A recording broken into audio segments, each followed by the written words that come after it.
Hello বন্ধুরা, welcome to my channel স্বাদে আহ্লাদে।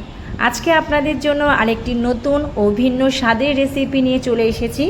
আজকে আমি যে রেসিপিটা বানাতে চলেছি তার জন্য নিয়েছি 150 গ্রামের মতো চিংড়ি মাছ, নিয়েছি দুটো মাঝারি সাইজের পেঁয়াজ, দুটো কাঁচা লঙ্কা, আর নিয়েছি 6 পিস উচ্ছে মাঝারি সাইজের।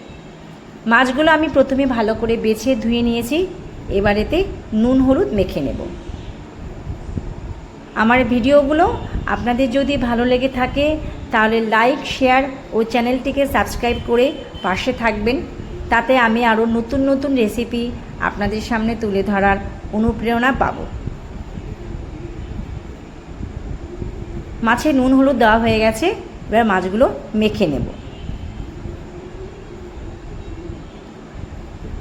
নুন হলুদটা আপনারা আপনাদের পরিমাণ মতন দেবেন। এদিকে কড়াই বসিয়ে দিয়েছি, কড়াই প্রায় গরম হয়ে এসেছে। এতে তেল দিয়ে দিয়েছি, তেলও গরম হয়ে গেছে। এবার এতে চিংড়ি মাছগুলো দিয়ে দেব।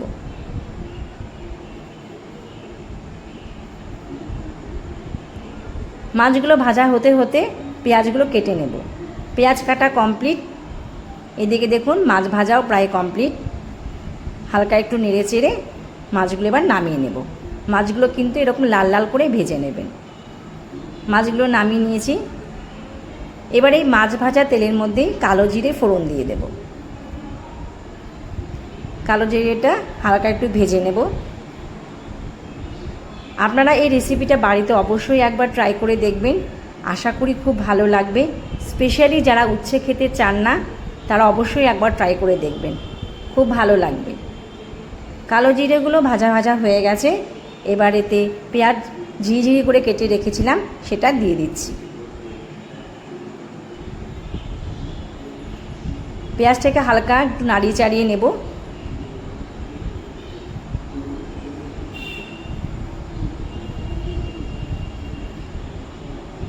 এবার পেঁয়াজগুলো ভাজা হতে হতে ততক্ষণে উচ্ছেগুলো কেটে নেব। দেখুন উচ্ছে কাটাও প্রায় হয়ে এসেছে। এদিকে পেঁয়াজগুলো ভাজা ভাজা হয়ে গেছে, হালকা কালারটাও চেঞ্জ হয়ে গেছে, দেখতে পাচ্ছেন। এবার এতে যে উচ্ছেগুলো কেটে রেখেছিলাম সেই উচ্ছেগুলো দিয়ে দেব।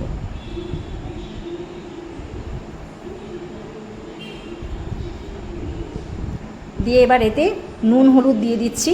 আমি এখানে ছোট চামচে হাফ চামচ লবণ এবং হলুদ ইউজ করেছি।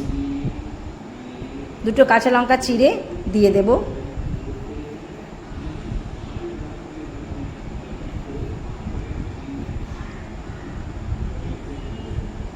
এবার উচ্ছেগুলো ভালো করে, উচ্ছে পেঁয়াজগুলো ভালো করে নাড়িয়ে চাড়িয়ে নেব যাতে নুন হলুদ সব জায়গায় সমানভাবে পৌঁছায়। ঢাকনা দিয়ে একটু ঢেকে দিয়েছিলাম, ঢাকনাটা আবার তুলে দিচ্ছি। তুলে আবারও একবার নাড়াচাড়া দিয়ে নিচ্ছি। দেখুন উচ্ছেগুলো এখনও সেদ্ধ হয়নি, আর একটু সেদ্ধ হবে, সেই কারণে আবারও একটু ঢাকনা দিয়ে দেব।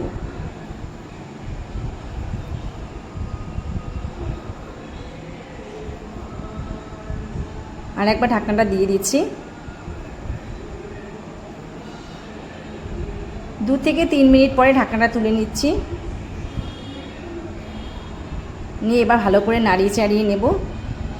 দেখুন এবার পেঁয়াজ এবং উচ্ছে সব মজে গেছে। এবার ওপর থেকে চিংড়ি মাছগুলো দিয়ে দেব। দিয়ে এবার ভালো করে একটু নাড়িয়ে চাড়িয়ে নেব। ব্যাস, তাহলেই রেডি উচ্ছে চিংড়ি চচ্চড়ি। আমার ভিডিওটি শেষ পর্যন্ত দেখার জন্য আপনাদের সবাইকে অসংখ্য ধন্যবাদ। দেখা হচ্ছে আবার পরের ভিডিওতে।